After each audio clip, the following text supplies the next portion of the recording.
Bacaan firman Tuhan hari ini terambil dari Ulangan 18 ayat 1 sampai 22. Demikian bunyi firman Tuhan. Imam-imam orang Lewi, seluruh suku Lewi, janganlah mendapat bagian dari milik pusaka bersama-sama orang Israel, dari korban api-apian kepada Tuhan, dan apa yang menjadi miliknya harus mereka mendapat rezeki. Janganlah ia mempunyai milik pusaka di tengah-tengah saudara-saudaranya. Tuhanlah milik pusakanya, seperti yang dijanjikannya kepadanya. Inilah hak imam terhadap kaum awam, terhadap mereka yang mempersembahkan korban sembelihan, baik lembu maupun domba, kepada imam haruslah diberikan paha depan, kedua rahang, dan perut besar. Hasil pertama dari gandummu dan anggurmu dan minyakmu dan bulu guntingan pertama dari dombamu haruslah kau berikan kepadanya. Sebab dialah yang dipilih oleh Tuhan Allahmu dan segala sukumu supaya ia senantiasa melayani Tuhan dan menyelenggarakan kebaktian demi namanya, ia dan anak-anaknya. Apabila seorang Lewi datang dari tempat dimanapun di Israel, di mana ia tinggal sebagai pendatang, dan dengan sepenuh hati masuk ke tempat yang akan dipilih Tuhan, dan menyelenggarakan kebaktian demi nama Tuhan, Allahnya, sama seperti semua saudaranya, orang-orang Lewi yang melayani Tuhan di sana. Maka haruslah mereka mendapat rezeki yang sama dengan tidak terhitung apa yang ia peroleh dengan menjual harta nenek moyangnya. Apabila engkau sudah masuk ke negeri yang diberikan kepadamu oleh Tuhan Allahmu, maka janganlah engkau belajar berlaku sesuai dengan kekejian yang dilakukan bangsa-bangsa itu. Di antaramu janganlah didapati seorang pun yang mempersembahkan anaknya laki-laki atau anaknya perempuan sebagai korban dalam api, ataupun seorang yang menjadi petenung, seorang peramal, seorang penelaah, seorang penyihir, seorang pemantra, ataupun seorang yang bertanya kepada arwah atau kepada roh peramal yang meminta petunjuk kepada orang-orang mati. Sebab setiap orang yang melakukan hal-hal itu adalah kekejian bagi Tuhan. Dan oleh karena kekejian-kekejian inilah Tuhan Allahmu menghalau mereka dari hadapanmu. Haruslah engkau hidup dengan tidak bercela di hadapan Tuhan Allahmu. Sebab bangsa-bangsa yang daerahnya akan kau duduki ini mendengarkan kepada peramal atau petenung, tetapi mereka ini tidak diizinkan Tuhan Allahmu melakukan yang demikian.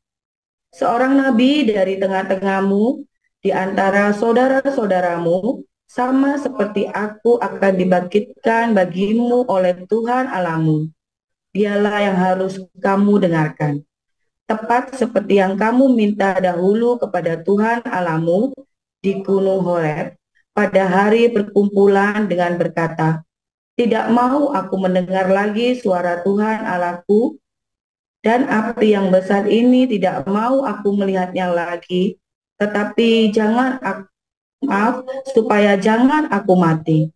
Lalu berkatalah Tuhan kepadaku, apa yang dikatakan mereka itu baik. Seorang nabi akan kubangkitkan bagi mereka dari antara saudara mereka, seperti engkau ini.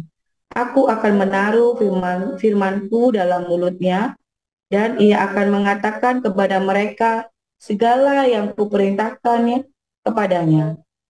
Orang yang tidak mendengarkan segala firmanku yang akan diucapkan nabi itu demi namaku, daripadanya lah akan kutuntut pertanggungjawaban.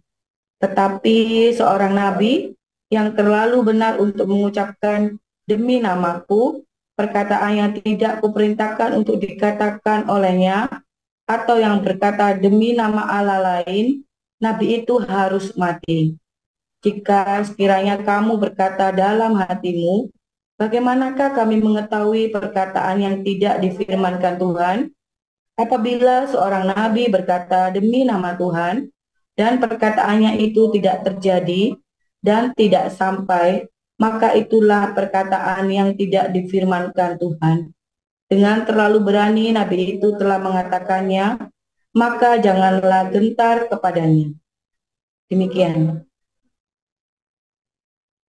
Kisah Para Rasul 7. Kata imam besar, benarkah demikian? Jawab Stefanus, hai saudara-saudara dan bapak-bapak, dengarkanlah. Allah yang Maha Mulia telah menampakkan dirinya kepada bapa leluhur kita Abraham ketika ia masih di Mesopotamia sebelum ia menetap di Haran, dan berfirman kepadanya, keluarlah dari negerimu dan dari sanak saudaramu dan pergilah ke negeri yang akan kutunjukkan kepadamu. Maka keluarlah ia dari negeri orang Kasdim, lalu menetap di Haran. Dan setelah ayahnya meninggal, Allah menyuruh dia pindah dari situ ke tanah ini, tempat kamu diam sekarang. Dan di situ Allah tidak memberikan milik pusaka kepadanya, bahkan setapak tanah pun tidak.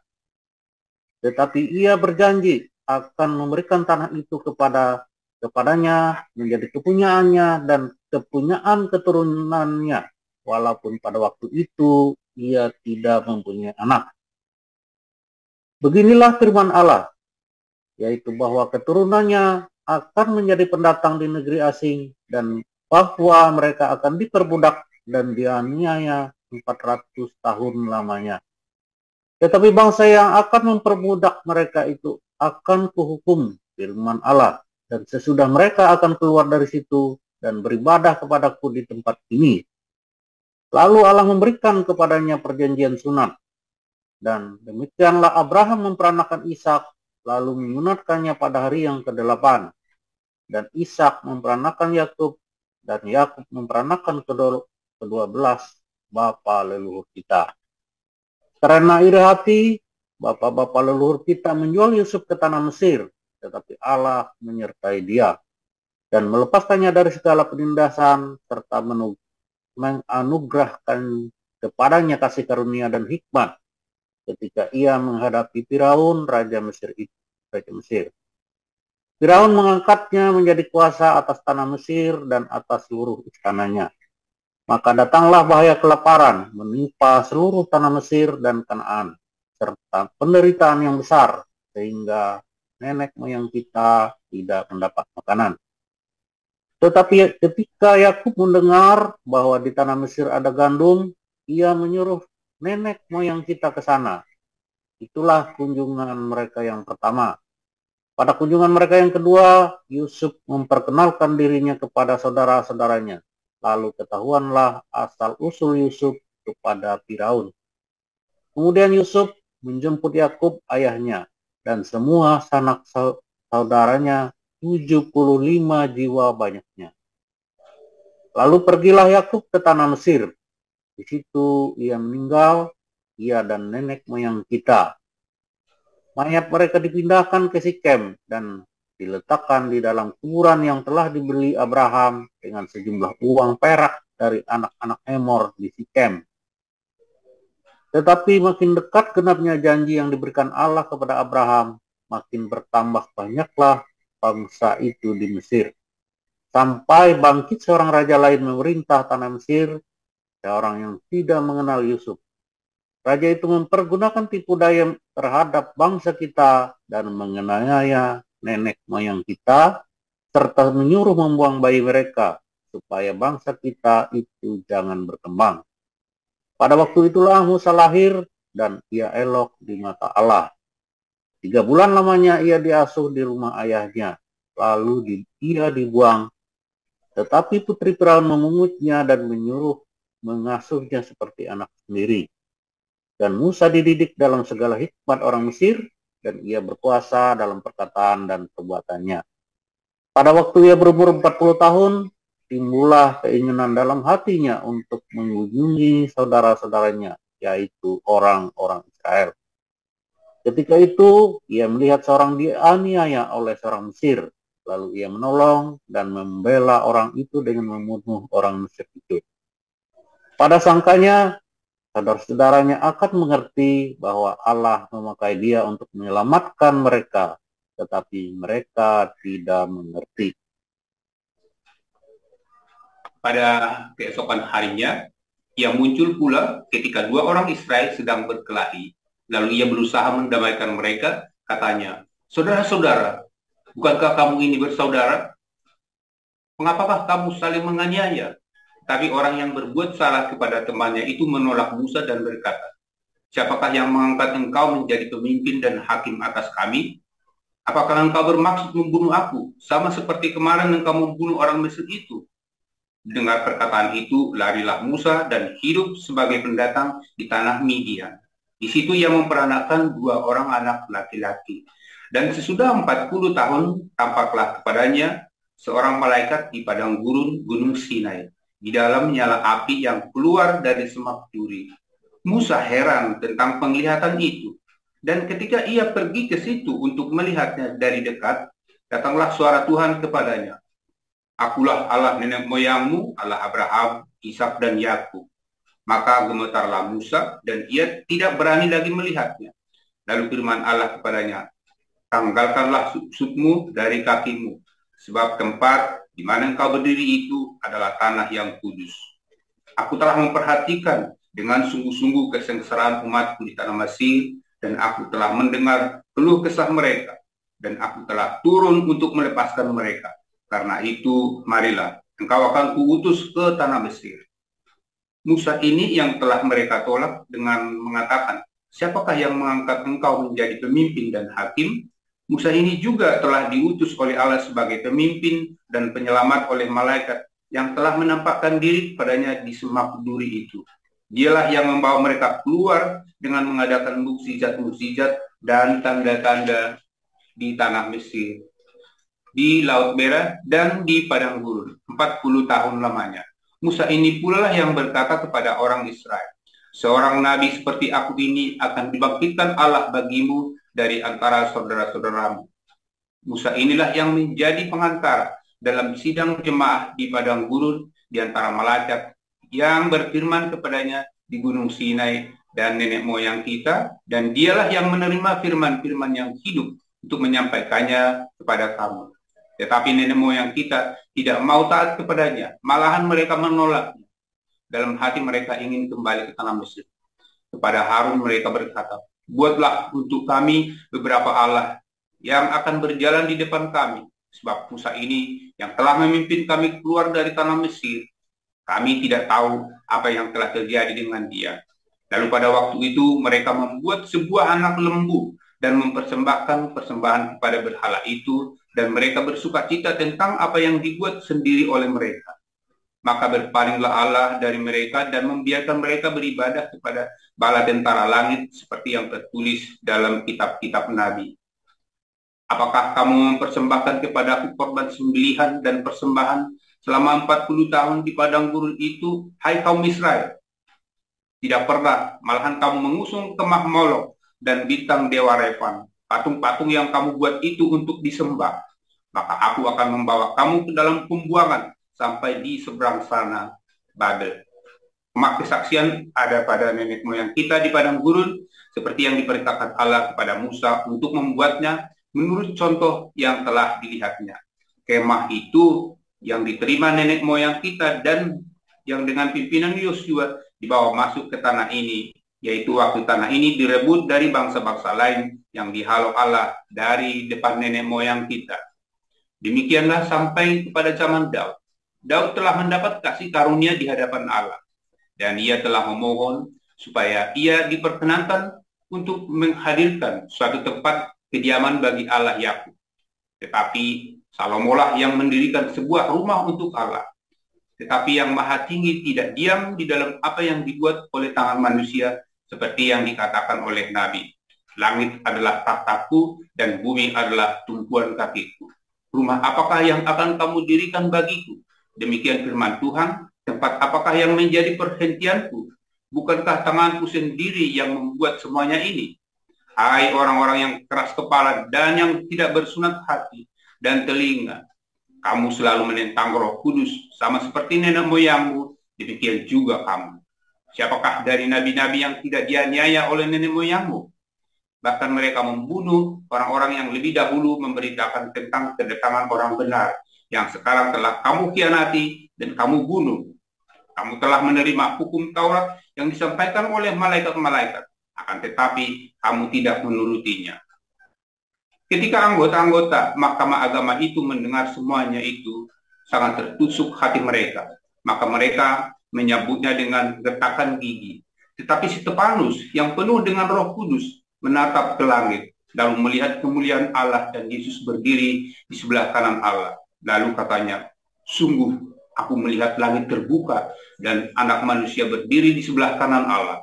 Maka berteriak-teriaklah mereka dan sambil menutup telinga serentak menyerbu dia.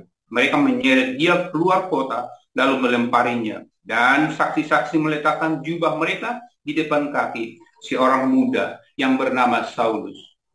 Sedang mereka melemparinya, Stefanus berdoa katanya, ya Tuhan Yesus, terimalah rohku. Sambil berlutut ia berseru dengan suara nyaring, Tuhan, janganlah tangguhkan dosa ini pada mereka. Dan dengan perkataan itu meninggallah ia. Saulus juga setuju bahwa Stefanus mati dibunuh. Demikian firman Allah.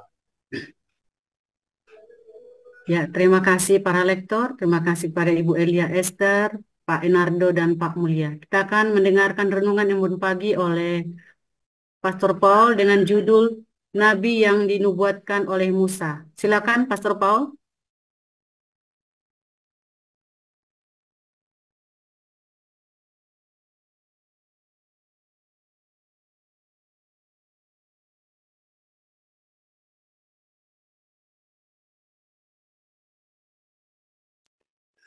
Haleluya, luar biasa. Nabi yang dinubuatkan oleh Musa adalah Nabi ke-26. Luar biasa, geger saudara ya. Jamin geger saudara. Bukan saudara ya. Aduh, jangan gitu dong. Gitu aja udah shock. Jadi saudara, ketika Musa berkata bahwa nanti akan ada ya seseorang seperti aku. Simpel saudara ya. Setiap generasi selalu dibangkitkan seorang nabi seperti Musa yang mendengar suara Tuhan lalu ngomong sama orang Israel. Dan mereka adalah salah satu dari saudaramu. Harus saudara ya. Kalau bukan saudaranya orang Israel enggak. Nah Muhammad gimana? Ya Muhammad bukan saudara. Ya, Muhammad tetangga juga bukan, apalagi saudara. Ya. Tetangga aja bukan, apalagi saudara. Jauh. Jangan ngarang ya. Bukan Muhammad ya. Kalau saya bagaimana? Nabi 26. Ya bukan juga.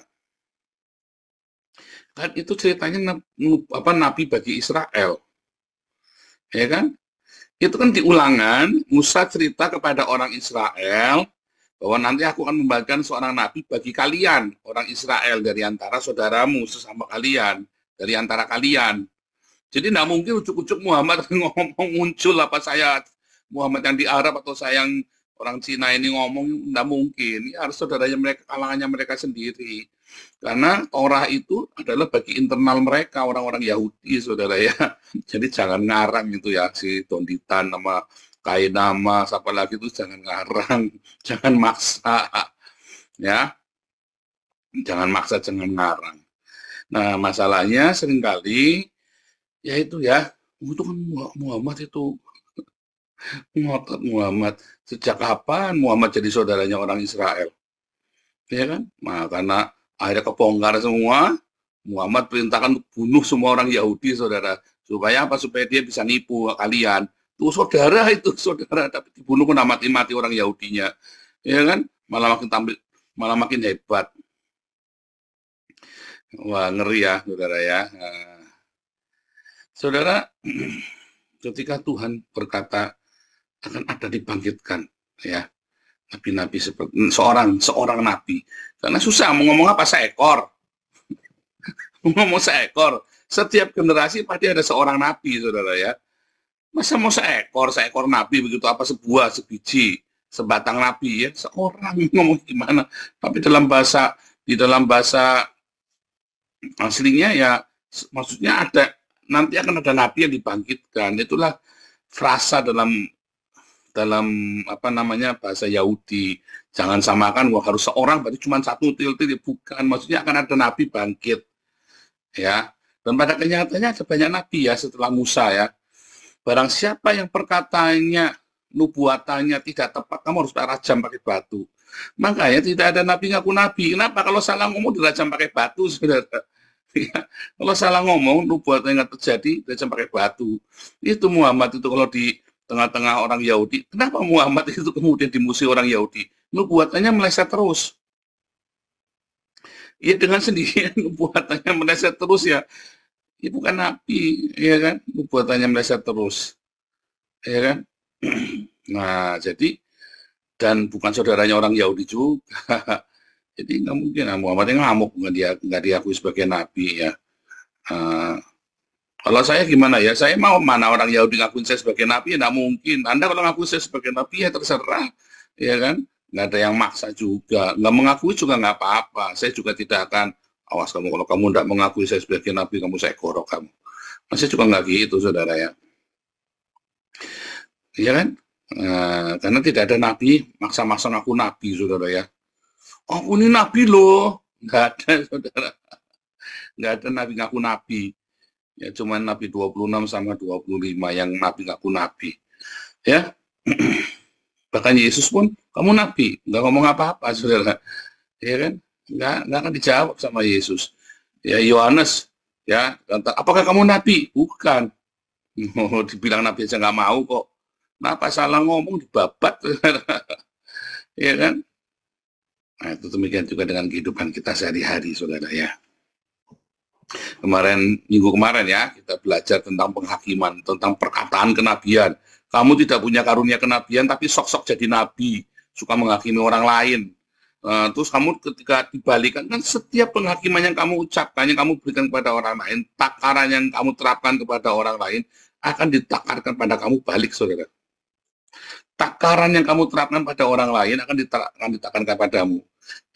Saudara, kemarin ya, ini di Belanda sini ada salah satu ini kita ya, salah satu saudara kita ya, dia ini paling suka menghakimi orang lain ya. Wah ini orang gini, wah ini. Nah saya tidak sengaja saya ngomong sama dia ya, saya kan dia selalu bilang, saya ini kalau bilang selalu, saya ngomong selalu terus terang, saya ini kalau ngomong selalu direct to the point. Dia bangga sekali, saudara ya, padahal orang banyak kepahitan gara-gara dia, saudara ya. Ya kalau ngomong direct, ngomong to the point. Wah, suatu ketika saya ngomong, saya kan orangnya juga to the point kan, jeblak kan. Saya juga ngomong, salah kamu, harusnya begini. Mutung saudara dia, saudara. Terus katanya, wah ini Paul tidak suka sama saya. Saya bingung, Paul tidak suka sama saya. Saya bingung yang mana ya? Saya salah ngomong yang mana? Terus saya pikir-pikir dulu, setelah saya baca semua ya, panjang banget ya. Oh ya ampun, gara-gara kemarin saya nggak suka dengan caranya dia, saya langsung kamu juga boleh begitu, ini harus begini. Dah, saya ini sudah lupa saudara saya ngomong apa, dan saya juga tidak tahu. Ya orang kalau ngomong ada salah apa di tempat umum kita langsung ngomong kan, karena ya kita semua jadi malu kan. Nah, jadi bilang jangan salah, saya bilang begitu ya. Mutung saudara ya. Nah itu loh. Kamu kalau tidak bakal jadi nabi, jangan sok-sokan jadi nabi, saudara. Nabi itu maksudnya begini loh, ya orang yang punya karunia kenabian itu, kalau ngomong direct, saudara, langsung terdepak gitu ya. Nah kalau kamu nggak suka digituin orang, kamu jangan gituin orang. Ya, kalau kamu nggak suka orang ngomong belak-belakan sama kamu, jeder begitu ya. Bu Rose itu gincunya kok sampai ke pipi toh. Kamu kan nggak suka digituin ngomong ya, kamu jangan ngomong gitu ke orang. Ngomongnya pelan-pelan, dibisikin, di depan orang, di depan umum. Ini Bu Rose itu gincunya sampai ke pipi, ini pasti ngaca Bu Rose nih. Kalau kamu tidak suka digituin orang, kamu jangan gituin orang, intinya begitu loh saudara ya. Kamu suka, misalnya kamu tidak suka diomongin ya, lambenin doer, padahal cuma bercanda, tapi orang itu bisa marah saudara. Nah, tapi saya dulu ya waktu di Salatiga waktu kuliah ya, sering ada satu orang ini, wah sombong kali ya. Saya merasa nggak suka sekali sama dia ya. Dia itu selalu, kami dari Tegal kan kalau ngomong apa-apa kan, wah juplak, wah kamu kanjingan maling, kamu, ya kan. Kalau ngomong gitu kan orang Tegal kan, wah bubrak kan. Nah, terus dia sering gasakin kita, terutama saya, saudara, sering digasakin, saudara ya. Saat digasakin sampai kadang-kadang sampai masalah ekonomi, saudara. Melarat, menjadi masalah tiga, mereka mau jaluk tok. Saya memang miskin sekali, saudara ya. Memang miskin. Jadi kan perasaan ya, saudara, dia ngomong gitu ya. Nah, memang saya miskin, memang saya pernah nggak makan 7 hari segala macam. Dan saya tinggal di satu tempat, ya, yang kita gratis, makannya pun gratis. Nah, dia ngomong gitu, saudara, bayangin. Nah, cuman semua orang pada ketawa, dia lucu gitu ya, saudara ya.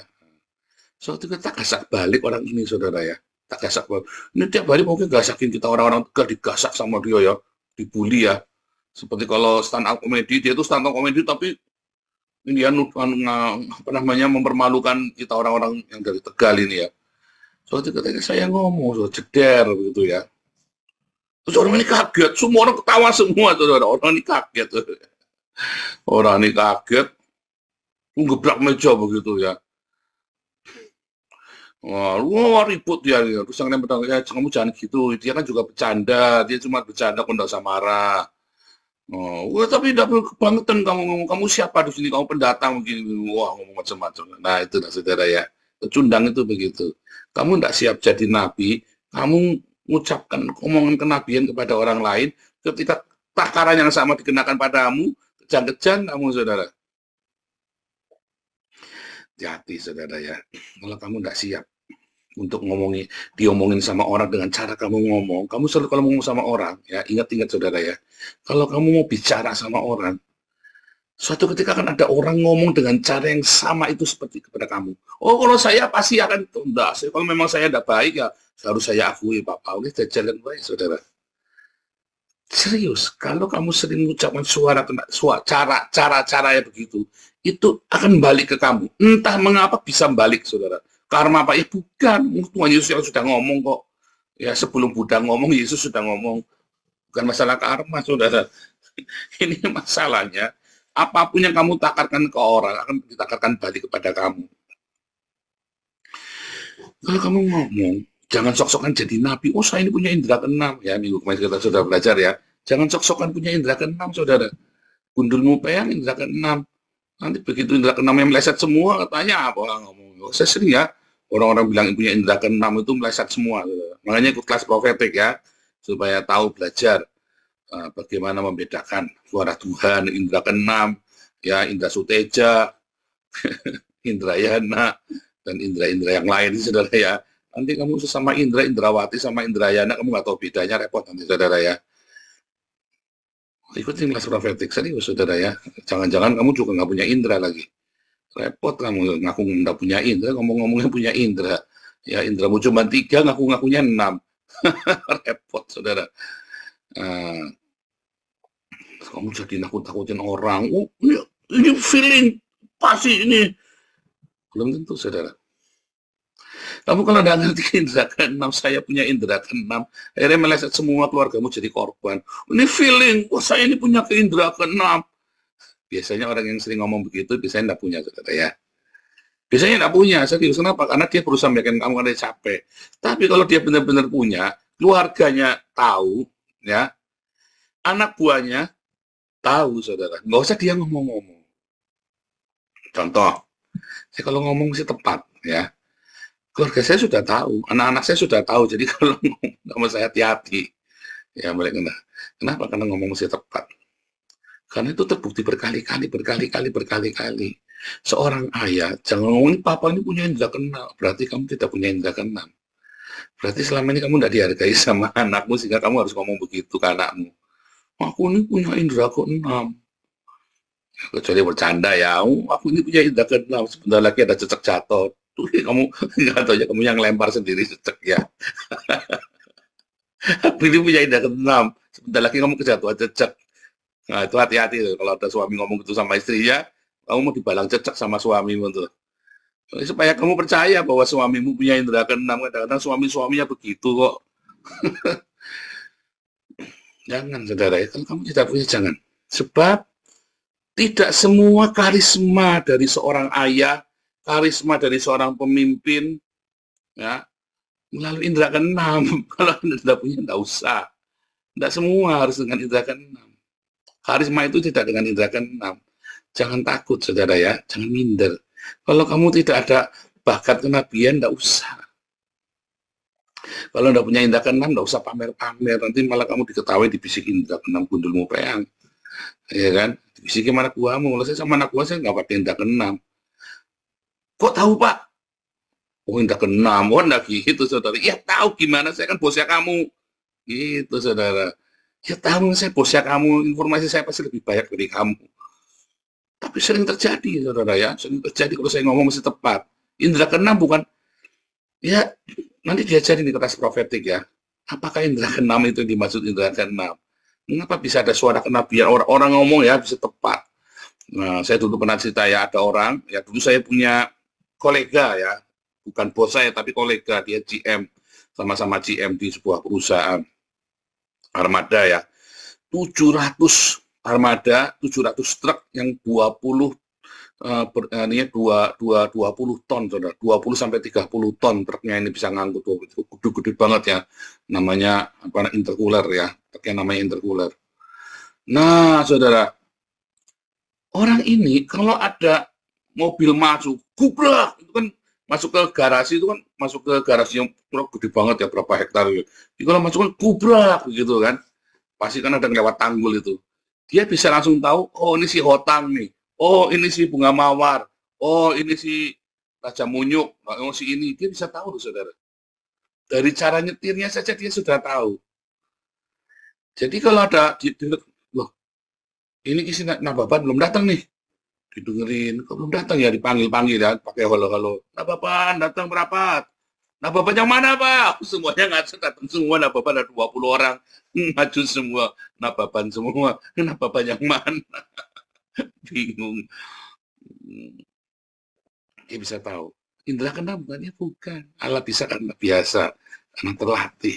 Kalau kamu biasa memberikan yang terbaik dalam pekerjaanmu, saudara. Kamu kenapa kerjanya, kamu kerja bisa keteteran? Karena kamu belum punya feeling sama kerjaan itu.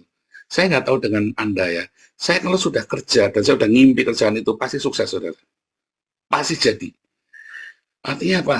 Sel-sel tubuh saya itu sudah nyatu sama kerjaan itu. Sampai ke bawah mimpi kok kerja itu. Saya pasti jadi. Nah, bagaimana dengan setiap orang beda-beda pengalamannya. Tetapi saya selalu memberikan yang terbaik ketika saya bekerja, ketika saya melayani, ketika saya selalu berikan yang terbaik. Kadang-kadang sampai overheating ya. Makanya kalau udah overheating itu saya stop dulu, saya stop. Terus retreat ya, saya retreat sendiri. Terus kita kerjakan yang terbaik. Berikan yang terbaik dari hidupmu, saudara. Mungkin yang terbaik dari hidupmu nilainya hanya 6, tapi kamu berikan yang terbaik. Begitu feeling kamu udah masuk dalam pekerjaanmu, dalam rumah tanggamu, dalam kehidupanmu sehari-hari, ya, maaf kata, saudara ya, dulu selama saya jadi leader ya di dalam perusahaan-perusahaan, kami di seluruh Indonesia. Saya ada di Jakarta, di Ambon atau di Papua atau di Kalimantan ada jarum jatuh. Saya bisa dengar, saudara. Indra keenam, ya termasuk itu. Apapun namanya. Tapi pokoknya saya bisa tahu, bisa ada masalah, bisa. Begitu saya lihat orang kerja gini, ini orang nggak bisa kerja. Begitu interview, begitu kita ketemu orang, saya langsung tahu. Indra keenam apa Nabi? Ya, bukan masalah Nabi. Kamu kalau biasa memberikan yang terbaik dari hidupmu, ya, dalam pekerjaanmu, dalam rumah tanggamu, studimu, kamu biasa berikan yang terbaik, saudara. Maka kamu di situ kamu akan mengalir dalam pekerjaanmu, ya, akan mengalir sehingga kamu bisa nggak stres. Capek Pak, iya capek. Walaupun kamu cuma tukang ojek atau tukang parkir, saudara, tapi kamu berikan pengabdian terbaik. Waktu mundur ya, ya benar-benar ya, jangan lagi mundur ya, terus. Sampai kapan Pak? Ya sampai bunyi bruk. Baru berhenti ya, edan. Kamu parkir, kamu sambil malam sambil isep begini. Ya terus terus dibuat, stop. Dan nabrak baru bilang stop.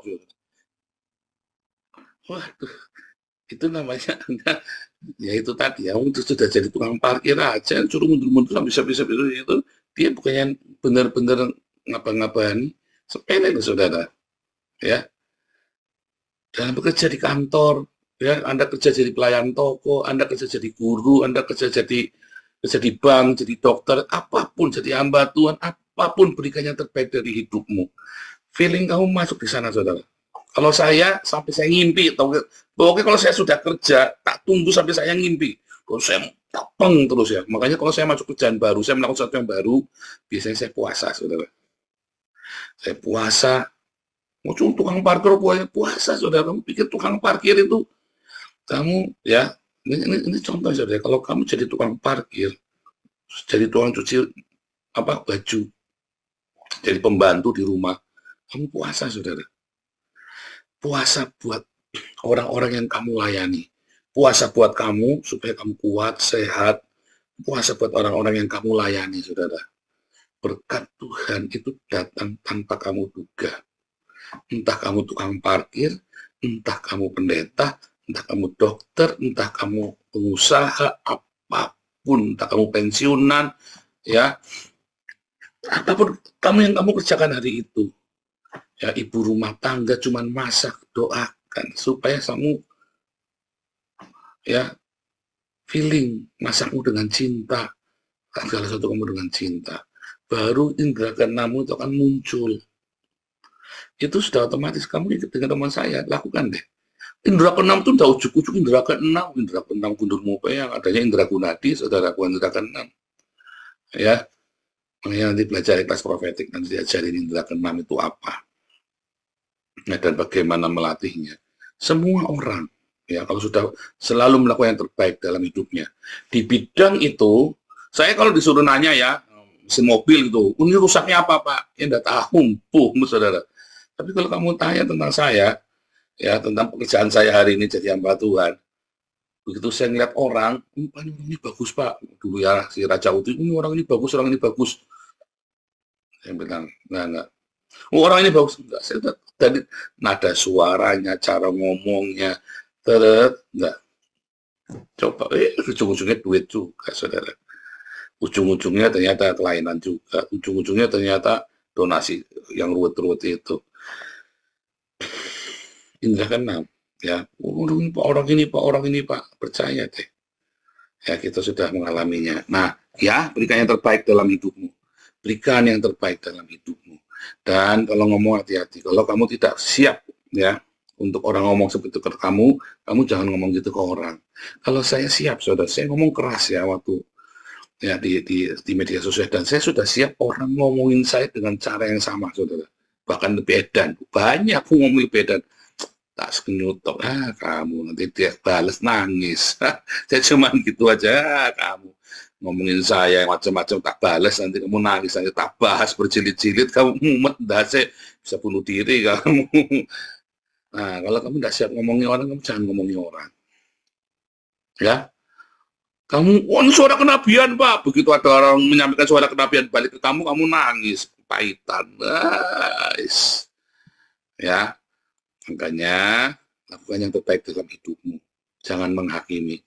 Orang yang menghakimi seperti Kain, saudara, kepo. Berarti kamu tidak punya iman. Ayo, fokus sama Tuhan. Fokus dalam pekerjaanmu. Fokus sama Tuhan saja. Amin.